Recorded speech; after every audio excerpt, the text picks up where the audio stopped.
Hi guys, welcome to the second video of Bloom filters. In the previous video, we learned why do we need Bloom filters, what are Bloom filters, and different operations like insert and search.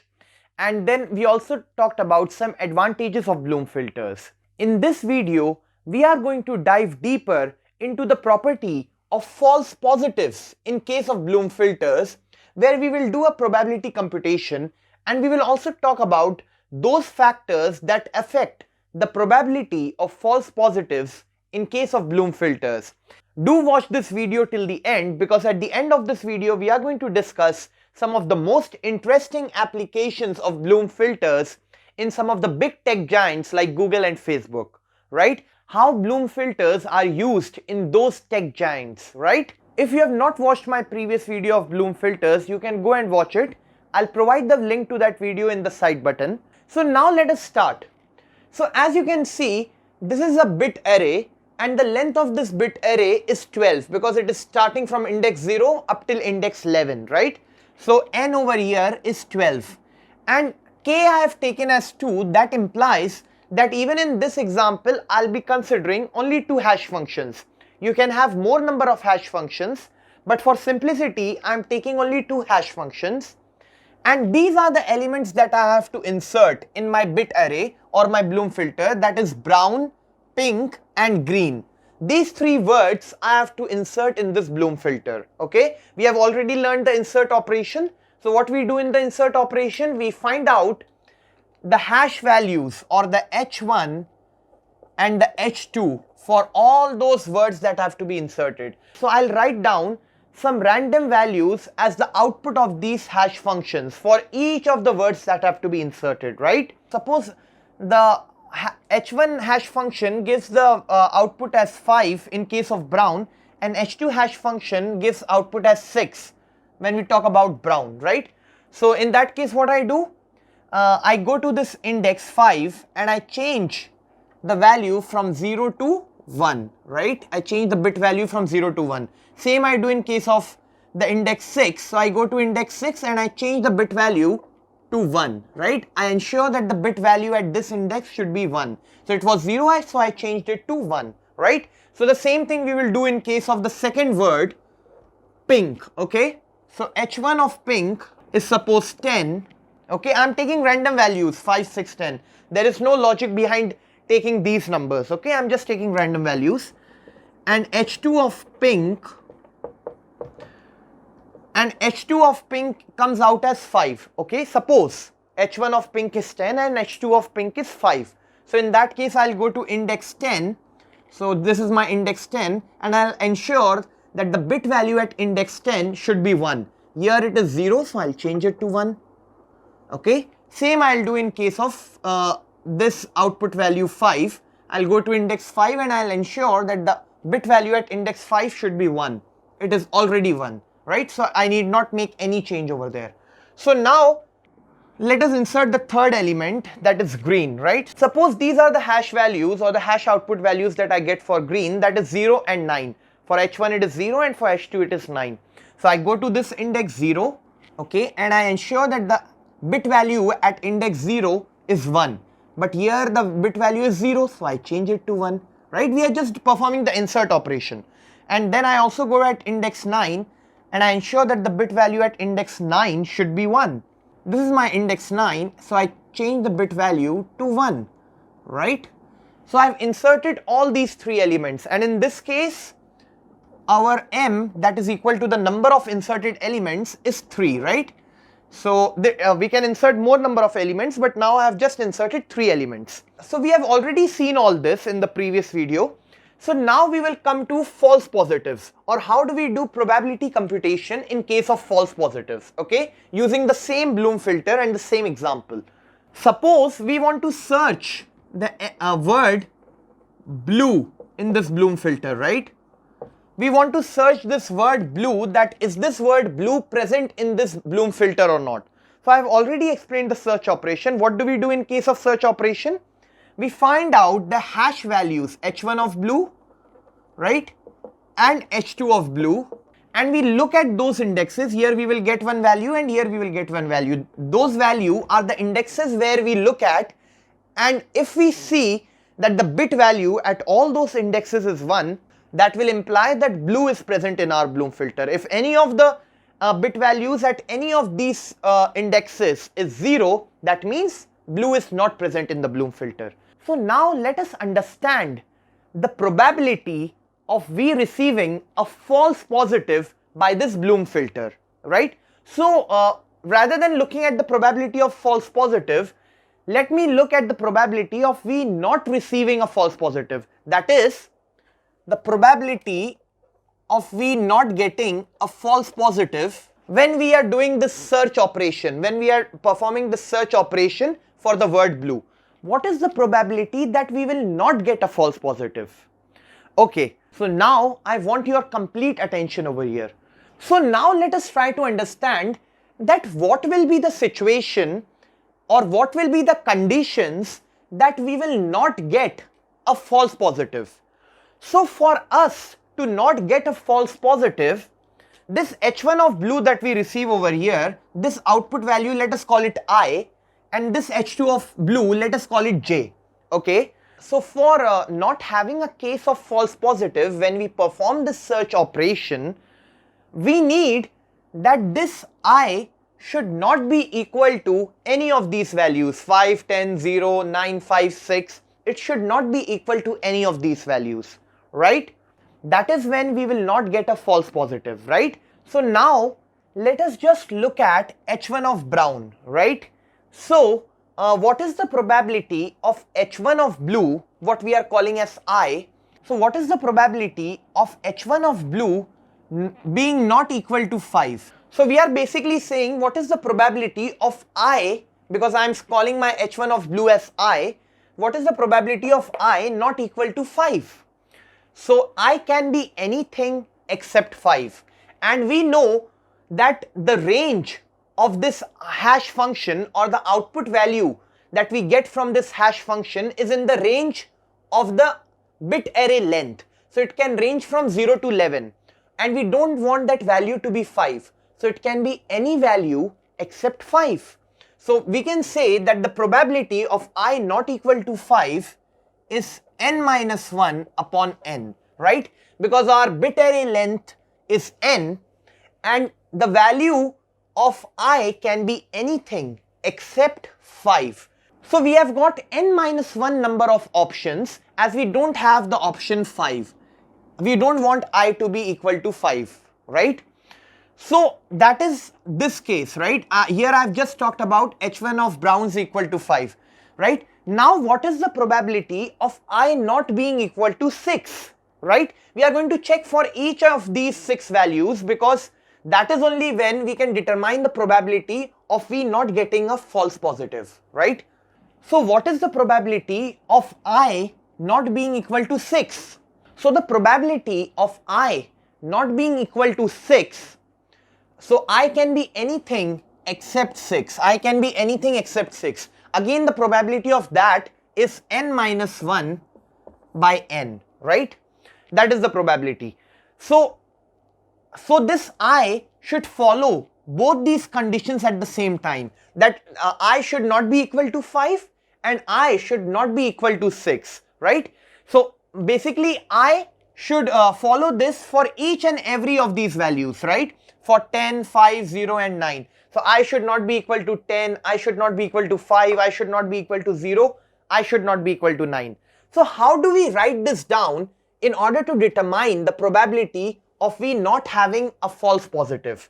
So basically this n minus 1 by n is for my h1 of brown, right? And this n minus 1 by n is for my h2 of brown, right? Now this I should actually follow both these conditions at the same time, that it should not be equal to 5 and not be equal to 6. So what is the probability of that? So the probability of I not equal to 5 and I not equal to 6 will be n minus 1 by n, and we will multiply, right? Because there is an and in the probability, n minus 1 by n, right? Because both these probabilities are n minus 1 by n. and then we will get n minus 1 by n whole square, right? But if you understand clearly and if we want to generalize this, here I have taken this example, but if we want to generalize this for Brown, right? So here if there was a h1, h2, h3, h4 up till hk, so we would have such k times, so we would have such thing n minus 1 by n k times, right?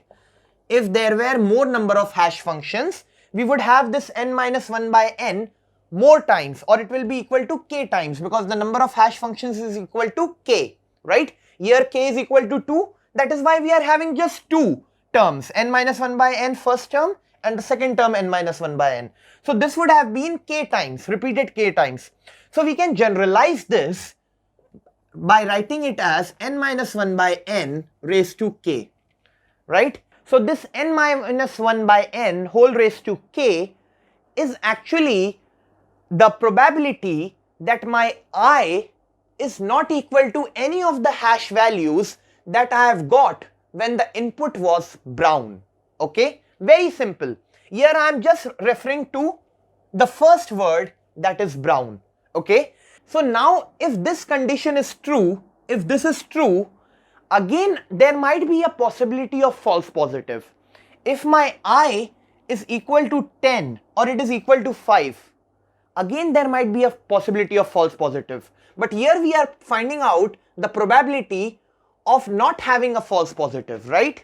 So for that, this condition that holded true in case of Brown should also hold true in case of Pink, right? So again, if we find out the same probability in case of Pink, in case of the word Pink, we can write over here probability I not equal to 10, right? We don't want our I to be equal to 10, and it can be any other value. So again the probability will be n minus 1 by n, right? And here we want that I should not be equal to 5, as h2 of Pink is equal to 5. So I should not be equal to 5, and again because I can be anything except 5, so the probability will be n minus 1 by n, as the range of hash value ranges from 0 to 11, right? So now this is actually in case of Pink, right? Pink, because I have taken that my I should not be equal to the hash values of Pink. Okay, so this is in case of Pink, and I not equal to 10 and I not equal to 5. So this will be the same thing as it was for Brown, but now it has become for Pink, right? So if I had more number of hash functions, so this term will be repeated k times, or it will be multiplied k number of times. Here, because my k is equal to 2, that is why I have got just two such terms. If suppose my k was 4, or I had 4 hash functions, in that case I would have got such term n minus 1 by n 4 times, right? So again n minus 1 by n raised to k for Pink. So earlier I got this n minus 1 by n raised to k for Brown, right? So earlier I got this n minus 1 by n raised to k for Brown. Now I have got n minus 1 by n raised to k for Pink. These are the probabilities, right? And we are actually trying to determine that the probability of we not having a false positive when we perform the search operation for blue, right? So the same thing will happen when we do it for green, right? Same thing will happen when we do it for green, and we need to do it for green because if this holds true and this also holds true, but if I is equal to the output of hash function when the input was green, if I is equal to 0 or 9, in that case also we might face a false positive, right? So we don't want that. So again there will be another n minus 1 by n raised to k in case of the word green, right? So we will have such 3 terms, right? So we will have 3 such terms of n minus 1 by n raised to k. One of them will be for Brown, okay?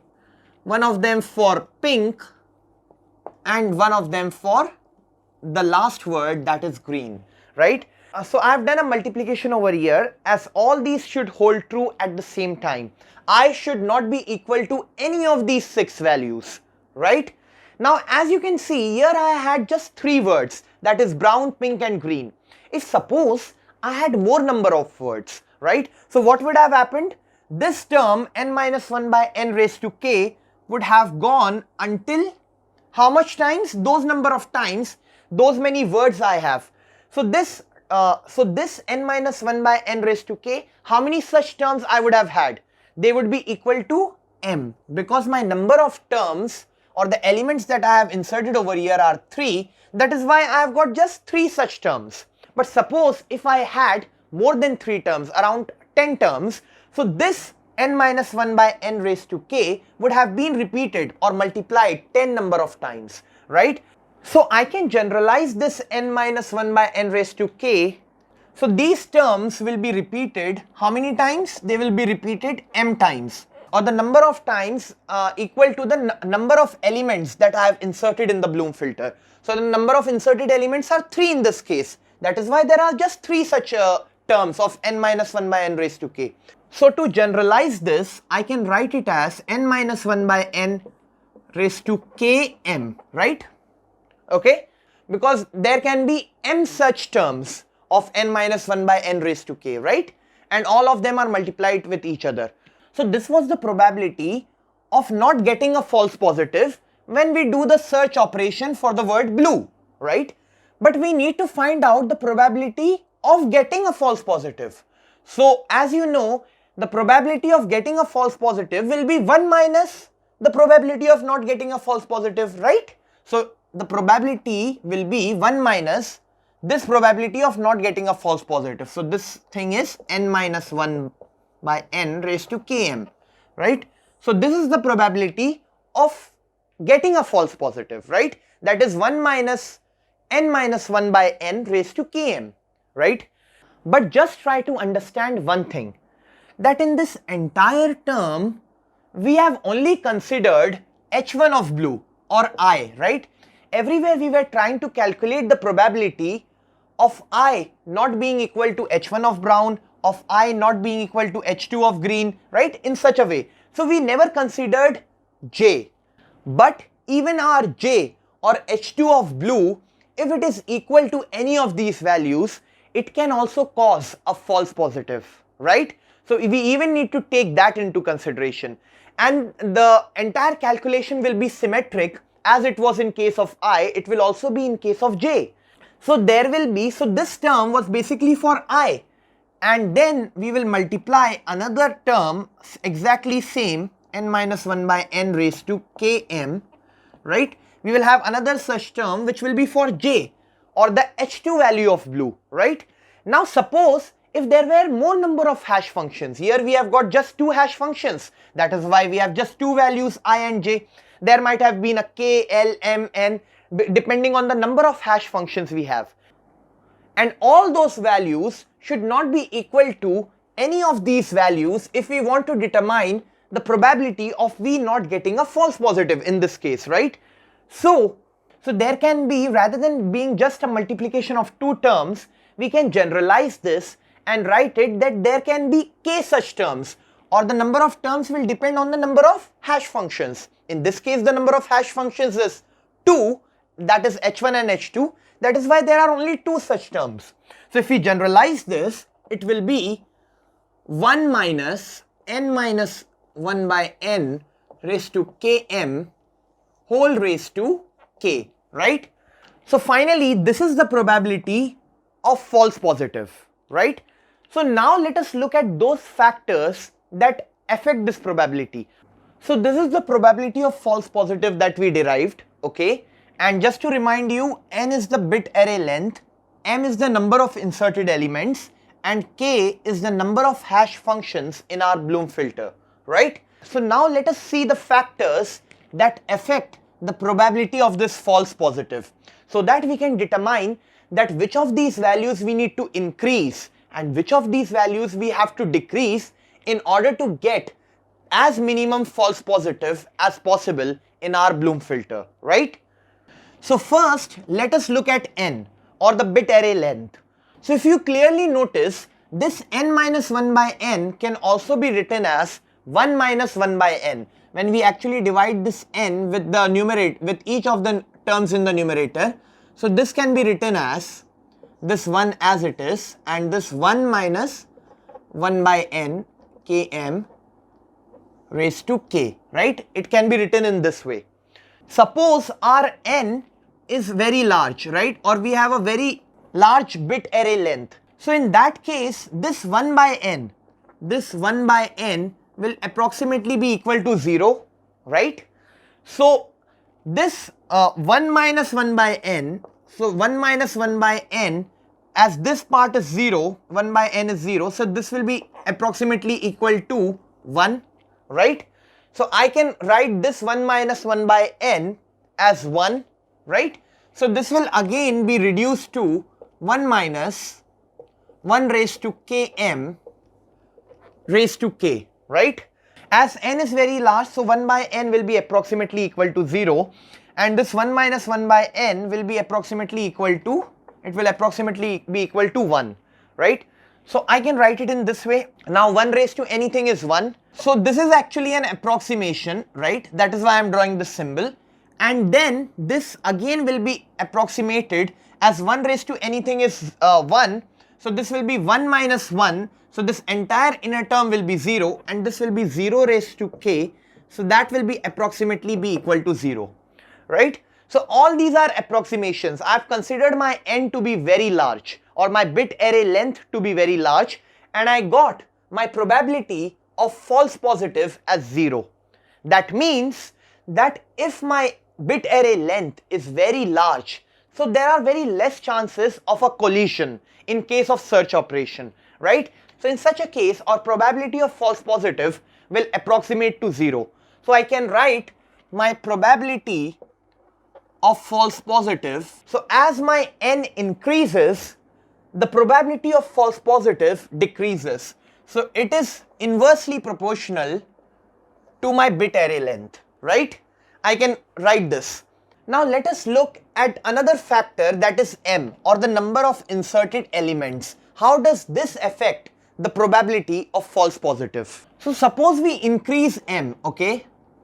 We keep everything constant, we keep n constant and k also constant, but we just increase m. So increasing m implies that we are inserting more number of elements. Suppose earlier my number of inserted elements were equal to m1, and now the number of inserted elements are equal to m2, and m2 is greater than m1 because I am inserting more number of elements, right? So if you look at this term, when my number of inserted elements were m1, and then if you look at this term, you know that n minus 1 by n will always be less than 1, right? It will always be less than 1. So for such terms, if we increase the exponent, right? Here we are changing from m1 to m2, so basically this entire km2 is greater than km1. So we are increasing the exponent. So for such terms which are lesser than 1, and if we increase their exponents, so these kind of terms where we are increasing the exponent as km2 is greater than km1. Why? Because m2 is greater than m1, right? So if this holds true, so we can write, and this term is greater than this term. Why? Because n minus 1 by n is less than 1. Even if you take an example and try to solve this using, if you consider n minus 1 by n as 0.2 or 0.9, right? And you try to increase the exponent value as we did over here, we changed from m1 to m2. So you will notice that the entire term's value has actually decreased, right? It has decreased. So what will happen? This entire thing will decrease, and if this will decrease, 1 minus this value will be greater than what it was earlier, right? It will be greater because this value has reduced. So if this value, this entire value will be greater, and my k is constant, right? My k has not changed, it is constant, because here I have just increased m, or the number of inserted elements. So in this case, my entire probability of false positive will be greater than what it was before. That means I will have a lesser accuracy, because my probability of having false positives will increase when I increase m, or when I increase the number of inserted elements. So I can write that the probability of false positive increases when the number of inserted elements increase. As more number of elements are increased, there is more probability of having a collision or getting false positive. So I can write that the probability of false positive is directly proportional to m, right? Now let us look at the last factor, that is k, or the number of hash functions. What will happen if we increase or decrease the number of hash functions? How will it affect the probability of false positive? So I'll just explain it to you this way. So suppose if we increase the value of k, right? If I'm increasing the value of my number of hash functions, so in that case, if we look at this term, only this term that I've encircled, so the value of this term will decrease. Why will it decrease? Because the exponent value is changing from k1m to k2m, right? My m is constant and k2 is greater than k1. So when this exponent is increasing, and we know that the base of this power is n minus 1 by n, and it is always less than 1, right? N minus 1 by n is always less than 1. So when the exponent is increasing, in case of a base which is less than 1, in such a case this entire power will decrease, right? It will decrease. When you do 0.5 raised to 6, okay, that value will be greater than 0.5 raised to 8, right? Just check it out, okay? But when this entire thing is decreasing, 1 minus this value is increasing, right? So suppose this entire thing we consider as p. So this p1, so earlier it was p1, now we call it p2. So my p2 has increased, right? This thing p1 minus this entire term, it has increased. And if I do this p2 raised to k and p1 raised to k, right? And this is my, here I have got k1 and here I have got k2. And I also know that my k2 is greater than k1, right? k2 is greater than k1, right? But again I know one more thing, that this p1 is less than 1 and p2 is also less than 1, right? Because I am doing 1 minus this entire term. So again I am in a situation where the base of my power is less than 1 and I am increasing the exponent. So in such a case this entire thing will decrease, right? But it is not as simple as it looks. When it comes to k, or the number of hash functions, we cannot say very simply that they are inversely or directly proportional to the probability of false positive. In fact, it depends on the quality of your hash function which you have chosen. If you are choosing a very simple hash function where there are many collisions happening, in that case the probability of false positive will most probably increase. But if you are choosing a better hash function, and even when you are choosing lesser number of hash functions, then your probability of false positive will decrease and the accuracy of your Bloom filter will increase. So we cannot directly call it directly or inversely proportional. It depends on hash function, right? It depends on what hash function you have chosen, right? Because there can be many hash functions doing different kind of calculations in order to find out the output hash value, right? So after all those calculations and proof, now it's time to discuss something really interesting. And I'm talking about the applications of Bloom filters. When I talk about the applications of Bloom filters in these big companies like Google, Quora and Facebook, I don't necessarily mean that it might be being used even right now, but here I'll try to decode that how these companies would be using Bloom filters for these different tasks, right, in order to perform their operations more efficiently. And you will find one thing common for all these applications, that is, all these applications will demand 0% false negative rate, and they won't mind an acceptable false positive rate or a false positive rate that is greater than 0%, right? So all these applications actually need a 0% false negative rate, which is provided by Bloom filters, right? So let us start with the first application, that is malicious URLs, okay? So how Bloom filters might be used in Google in order to perform this task. So suppose Google has this list of all the malicious URLs, right? It has this list of all the malicious URLs that are present on the net, or you can call them different phishing sites over the internet. It has this list, right? Now this list might actually contain thousands of different phishing sites or malicious URLs, right? So this list might be very large, right? Suppose I type the URL www.amazon, not Amazon, amazon.com, okay? So let us suppose that this is a phishing site, okay? Amazon.com is a phishing site. There is a malicious user who is the owner of this phishing site, www.amazon.com, who wants to trap different users who will finally give their personal details, which can be misused by the owner of this website. So how will Google Chrome stop this from happening, right? So what can happen is that probably this phishing site or this malicious URL will also be in this list, right? It will also be over here. Am I right? As this list of Google Chrome contains all the malicious URLs. So one solution is that Google searches in this list and tries to check if this URL that my browser is visiting or that I am visiting through my browser, if this URL is present in this list. But that will take a lot of time. So instead, Google can use a Bloom filter, right? So how Google can use a Bloom filter? Rather than storing all the malicious URLs in that large list and trying to search in that list every time a user visits a particular URL, they can store all these different malicious URLs, thousands of URLs, in this Bloom filter, right? They can store it in this Bloom filter or the bit array, right?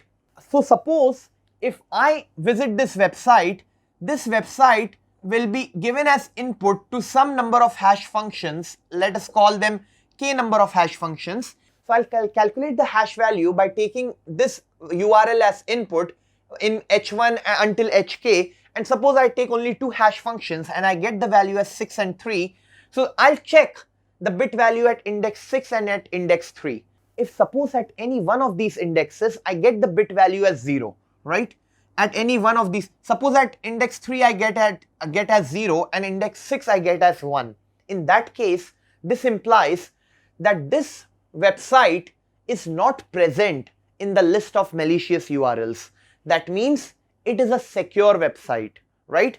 So in this case, what will happen? The user will actually be able to visit this website without any warning, right? So because we are using a Bloom filter, Google can be totally assured that when it says a user that the website you are visiting is a completely secure website, it should be 100% sure, because Bloom filter has a 0% false negative rate, right?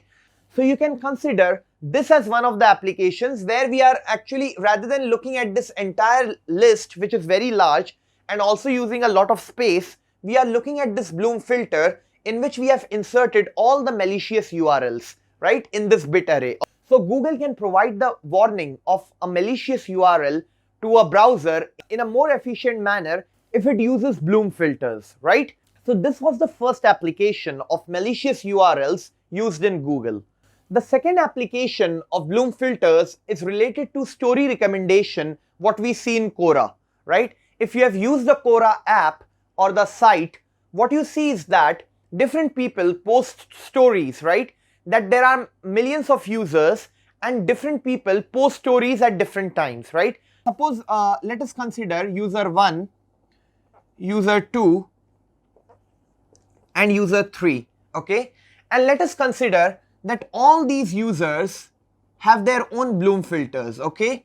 All these users have separate Bloom filters, fine? And suppose there is a story, okay? There is a story that was posted by someone around 2 days back, and this story has to be recommended to these users, user 1, 2 and 3, right? These are the users of Quora, and this story has to be recommended. So suppose if this user has already read this story, then this story should not be again recommended to the user, right? So in a case where any of these users has already read this story, right? He has already read this story. So in that case, this story should not be recommended to that user, or else he'll get bored, right? So in order to ensure that, what we should do is that, suppose if my user 2, right? This is my user 2. If he reads this story, so now the user 2 has read the story, so it will be stored in the Bloom filter, suppose in this way, by making some indexes as 1, depending on which hash function you use, right? And suppose user 1 and user 3 has still not read this story, okay? Now we need to decide that to whom should we recommend this story, the same story, okay? So what will happen is that we will find out the hash value of the story, and those indexes we will look over here. In case of user 1, we will see, okay, those indexes are not 1, which were the hash output for this story. So that means this story was not read by user 1. And when we say that something is not present, or this story is not present in the Bloom filter of user 1, in that case, in case of Bloom filters, because there is 0% false negative rate, we are 100% sure that this story was not read by user 1.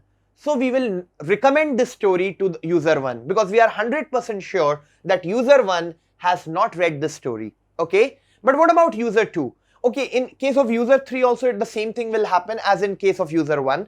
In case of user 2, when we look at its Bloom filter, when we look at the Bloom filter of user 2, we will see that this story was already read by user 2, okay? Now we might be wrong, because we are using a Bloom filter which actually has greater than 0 false positive rate, right? But still, we will not recommend this story to user 2, because there is a high possibility, not 100% possibility, that user 2 has already read this story, right? So this story will be recommended to user 1 and user 3, while this story will not be recommended to user 2, because this story was present in the Bloom filter of user 2, right? So that was all about story recommendation in case of Quora.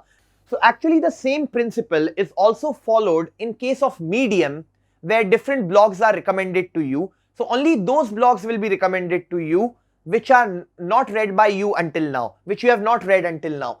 So now let us see the last application, that is one wonder hit in case of Facebook. So as you know, in case of Facebook, we search for different things, right? And those things that are frequently searched by us are actually stored in a cache in order to avoid the excess time, right? So let us suppose that the things that are frequently searched by us are stored in this cache, and this cache is of a limited size, right? With this cache cannot have unlimited size, or it cannot have a large size. We have got space constraints. That is why this cache will contain only a limited number of words. So suppose you have searched for the word code, programming, right? Or program. So suppose you have searched for the word code very frequently, then program. So all these words will be stored in the cache. And then you have also searched for pages related to Java. Okay, so suppose you have searched for all these words in your cache very frequently, like you search for all these words almost every day, right? But one fine day you search for the word Disneyland, okay? You search for the word Disneyland. After this, you never search for the word Disneyland, you just search for that word once, okay? There was just one search for the word Disneyland. So what do you want? Should this Disneyland that you have searched for just once in your lifetime, should this be stored in the cache? But for that to happen, one of these words should move out, either code, program, or Java. So this Disneyland will actually replace one of the words, right? But if this Disneyland replaces any of these words, all these words are actually those words that are most frequently searched by you, right? So suppose if it replaces the least recently used word, if this is a LRU cache used by Facebook, then if it replaces this Java and this Disneyland comes over here, right? Because we cannot simply add Disneyland because the size of the cache is limited. It just has to replace one of the words, right? But that is something you don't want, because you don't want a word that you have just searched once in your entire lifetime that to replace any of those words that you search very frequently. Rather than replacing your most frequently used word Java with Disneyland, what we can do is that when Disneyland was searched for the first time, we will insert it in the Bloom filter, right? It will be inserted in the Bloom filter and it will not affect the cache, right? This replacement will never happen, okay? So in this way, we prevent one wonder hit, right? But suppose after a few days, again we search for the word Disneyland. Then what will happen? As I said, any word that is searched will first be searched in the Bloom filter. If it is found in the Bloom filter, this time it will be found in the Bloom filter. Why? Because this is the second time we are searching for the word Disneyland, and the first time we searched for it, we inserted it in the Bloom filter, right? So this time it will be found in the Bloom filter, and now we will actually replace Java with Disneyland when it was searched for the second time, right?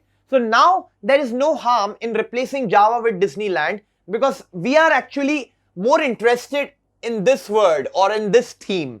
That is why the cache will replace Java with Disneyland. And that is actually not a problem because this is the second time we are searching for this word, right? So this was one wonder hit in case of Facebook, right? So these were the three interesting applications of Bloom filters.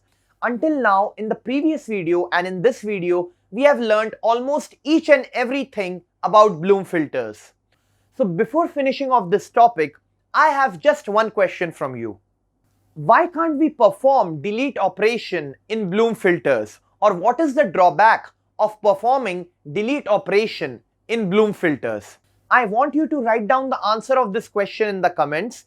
And if you like this video, please share it with all your friends. And subscribe to my channel because I'm going to upload many videos in the upcoming days. That's all from my side. Meet you in the next video.